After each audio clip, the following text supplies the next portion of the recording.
Salam, namo budaya, dan salam kebajikan buat kita semua.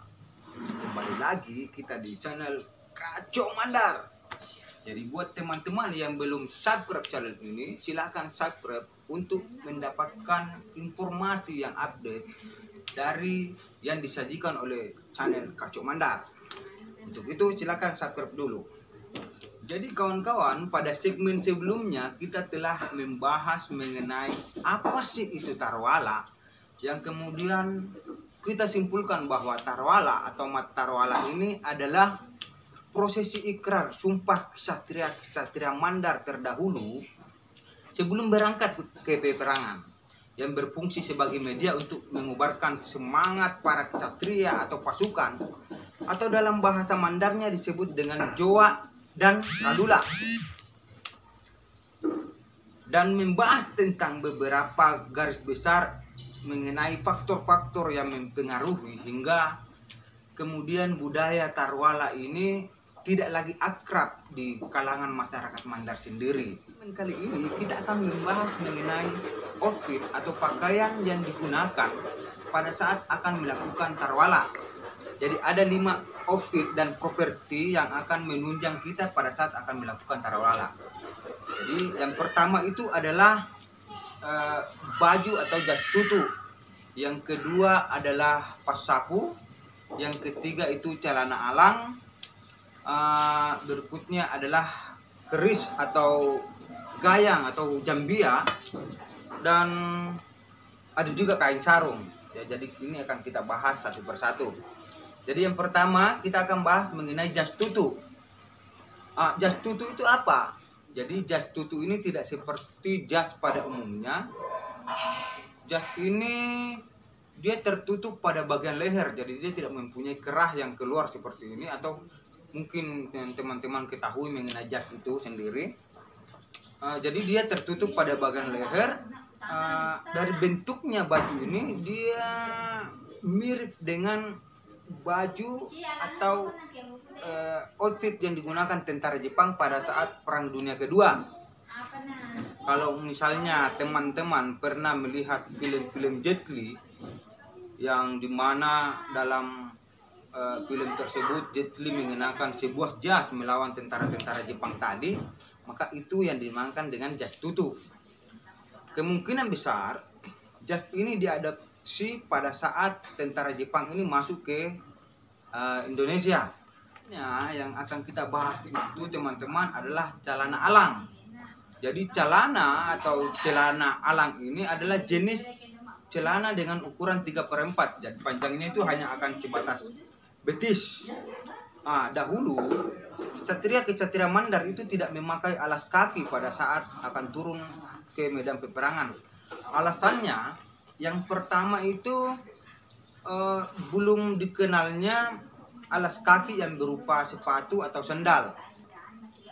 Yang kedua itu bertelanjang kaki ini akan membuat para ksatria ini leluasa menapak pada tanah pada saat akan melakukan pertarungan dalam jarak dekat.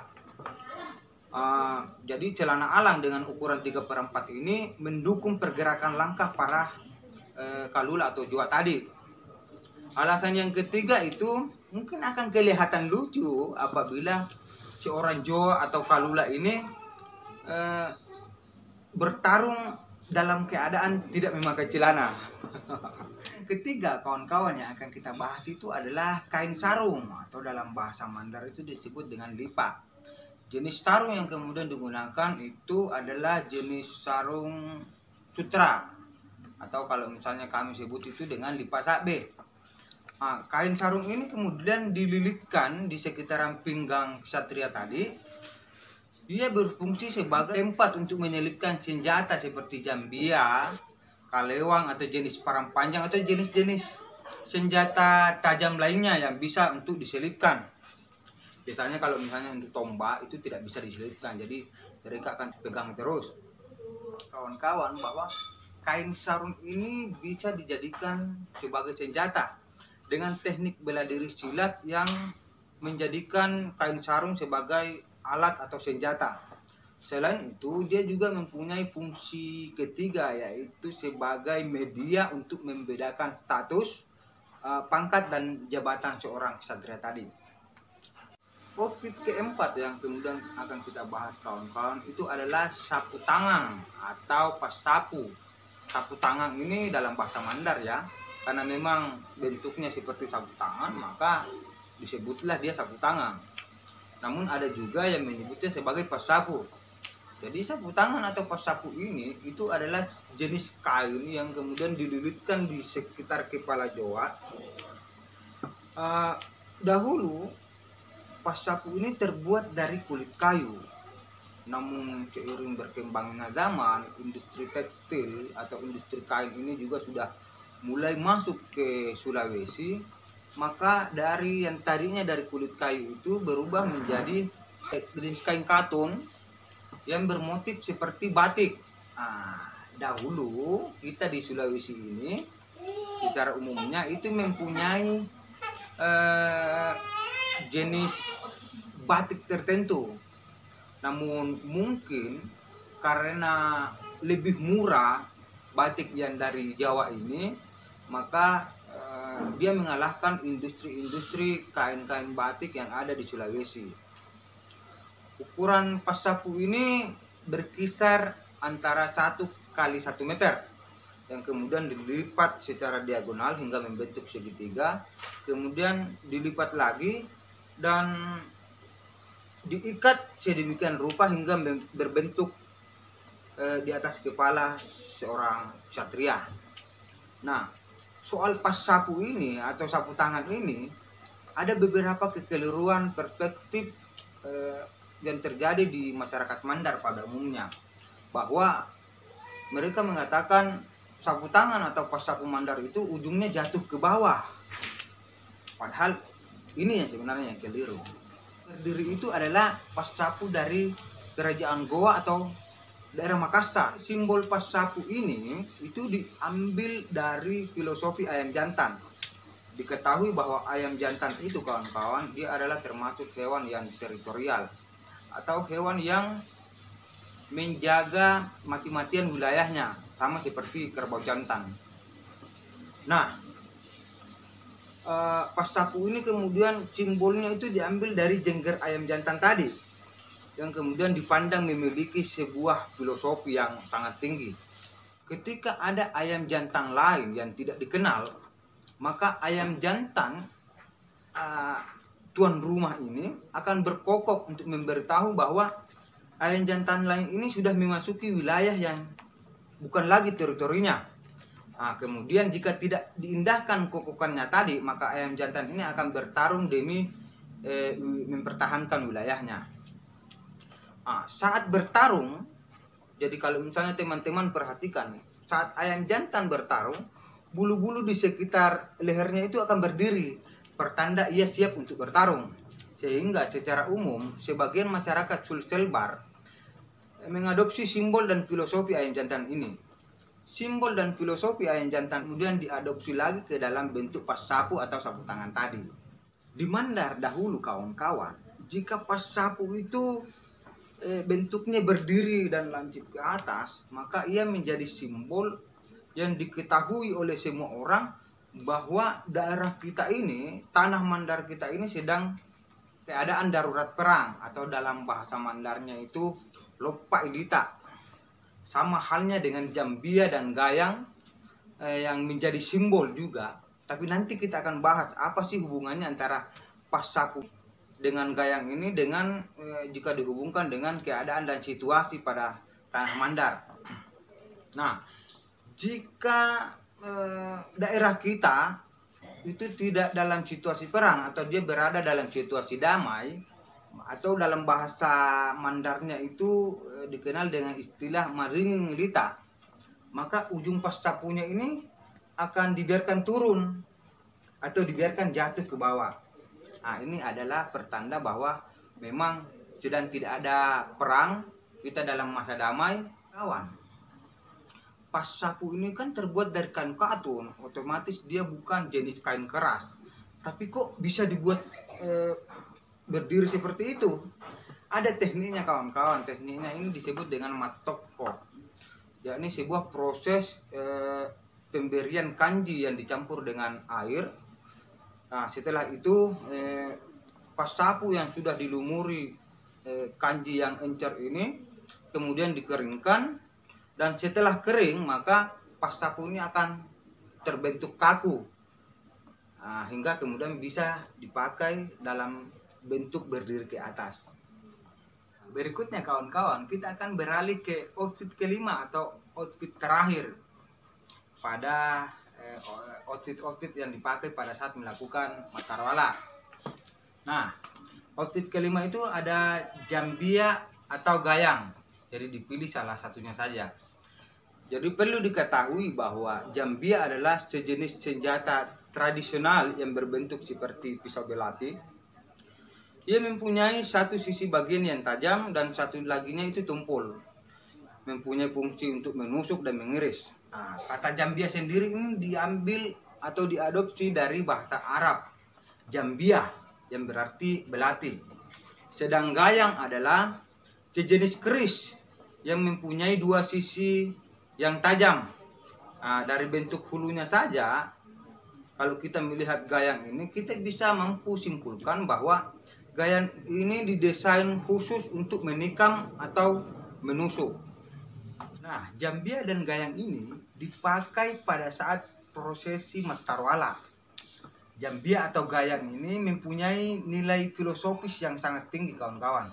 Bagaimana kemudian unsur-unsur terciptanya jambia atau gayang ini atau parawawasi pada umumnya itu hampir sama dengan unsur-unsur terciptanya manusia.